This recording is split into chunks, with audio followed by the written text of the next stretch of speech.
Hello. So just to first of all say thank you so much if you came to the conference yesterday. I know a few of you were there. I hope you enjoyed it.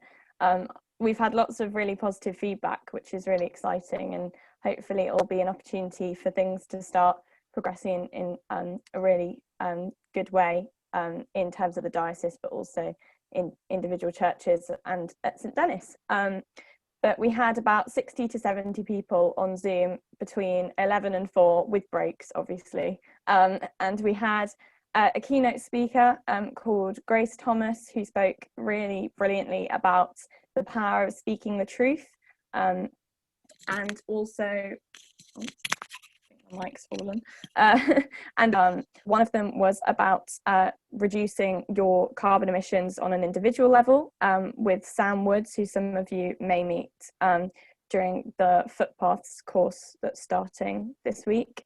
There was also a session with some of the members of Climate Strike Leicester talking about student activism in schools, but also the strikes and how that corresponds with their faith values, if they had a faith. So we had a panel where we had 2 Christians, 2 Muslims and an atheist, which was really interesting to hear them talk about their experiences and their views. We also had a panel on the diocese changes that need to be made and how, as local churches, we can work towards the net zero 2030 targets. And then I did a workshop on climate grief and finding hope in the crisis and how we can sort of balance the two. So that's sort of what I'm going to talk to you very briefly about today. So some of you may have never have heard of the term climate grief before, and it is quite a new one. But according to a website called climateandmind.org, which has some really good resources if you're interested, climate grief is when we feel ecological grief in response to the impacts and anticipated impacts of climate disruption, including feelings of despair, anger, fear, guilt, sadness, yearning, disorganization, and other emotions.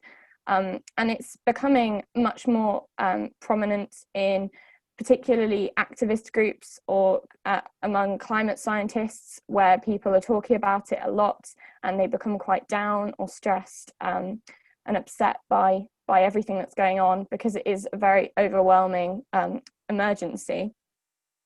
So I just wanted to introduce you to the term today and explain perhaps how, as Christians, as churches, we can be approaching this, because some of you may be sitting here and you might have very little connection to the environmental movement, and that's okay.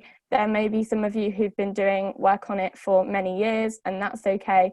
But it's about the idea of this is to try to help you to figure out where you are at in your sort of journey of coming to understanding the climate emergency and how you can move forward with that. So I talked about 3 different aspects of climate grief and how we can go about reflecting on it and approaching things. And when we hear about a lot of news around the climate crisis, it can become quite overwhelming, and perhaps how we can have a different outlook on it. So I'm going to focus on 2 of those today. One of them is honesty, and I think this is really important when we're being honest about our own feelings, because we often have normalized things like even generally war, conflicts, political turmoil, corruption, seeing refugees and such horrible things that are happening in the news at the moment. And similarly with the climate emergency, I think a lot of us may not realise that we're actually quite upset or scared by a lot of the impacts of climate change. And it's about coming to terms with that and recognising how you feel about it. And then opening up about that to others so that they can feel supported and that they can be helped to deconstruct how they're feeling as well. And also, if I know some of you here are in positions of leadership in the church, but also outside the church, it's really important that you can set an example in being honest about how you're feeling. And this is really important in terms of general mental health, but also when it comes to acknowledging the impact of the climate emergency. And this, yeah, as I say, it sets an example for others to follow. And being more honest about these feelings. And a lot of the time I've heard churches quote verses from the Bible, like, do not be anxious about anything. But often that cannot necessarily help people who are feeling anxious, because it's not just going to go away, and it's about coming to terms with that, but also understanding that Jesus walks alongside us. And then the second thing is about compassion and space for lament, which I think has been mentioned in services before.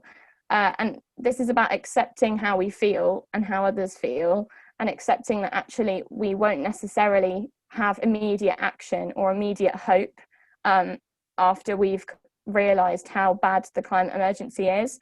So this means that instead of putting loads of pressure on people to change their individual lifestyles or to get really involved in activism or anything, it's about meeting them where they're at and trying to understand that actually that might not be helpful for some people at that moment in time. And it's normal to feel these negative feelings, and to just ignore them and push on is sort of part of the culture of toxic positivity that we sometimes have in our culture. And as Christians, I think this is a really important thing to highlight, because ultimately Jesus' suffering is at the core of our faith, and we can't just ignore that there's a lot of suffering embedded in the Christian story. So we can't, I think Anthony was saying last week about being a Christianity without tears. And equally, we shouldn't judge or shame people into not, if they're not acting or they don't seem like they're acting, because they might be trying to process the situation as well. And also, groups like Extinction Rebellion have been criticised for being quite alarmist and scaring people, and this can alienate them from actually getting involved. And we don't want that. We want you to be on board and to actually be able to process how you're feeling about this without feeling loads of pressure to suddenly drastically change your entire lifestyle.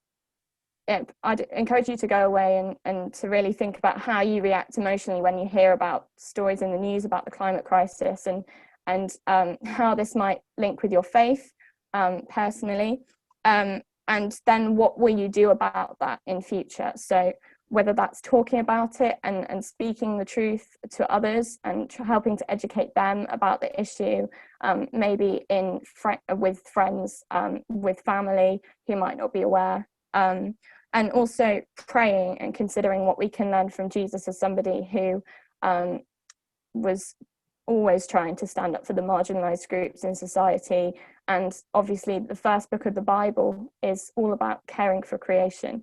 So yeah, I'd really encourage you to go away and think about these things moving forward, and as we enter the season of Creation Tide.